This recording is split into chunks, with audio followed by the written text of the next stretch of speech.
গণঅভ্যুত্থানের সময় যেভাবে ছাত্র জনতা রাস্তায় নেমে এসেছিল, তাদের রক্তের বিনিময়ে আমরা নতুন দেশ পেয়েছি। শহীদদের জন্যই আমরা বাক স্বাধীনতা ফিরে পেয়েছি। দোস্ত, অন্যদিকে সিনেমার নায়ক যখন বিজয়, তখন সেই ছবির সঙ্গে রেকর্ড জড়িয়ে থাকবে, এটাই স্বাভাবিক। তবে মুক্তির আগে যে এমন রেকর্ড করবে সেটা জানা ছিল না।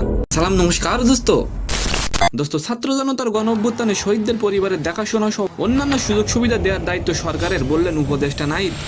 বৃহস্পতিবার 5ই সেপ্টেম্বর টেলিযোগাযোগ মন্ত্রণালয়ের অফিস কক্ষে বাইবাইল ছাত্র জনতার গণঅভ্যুত্থানে পুলিশের গুলিতে নিহত রমজান আলীর পরিবারের সাথে কথা বলেন নাহিদ।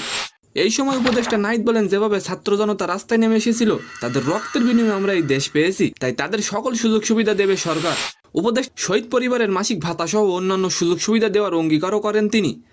দোস্ত, অন্যদিকে মুক্তির আগে বিজয়ের নতুন ছবি গ্রেটেস্ট অফ অল টাইম ছবিটি রেকর্ড গড়েছে।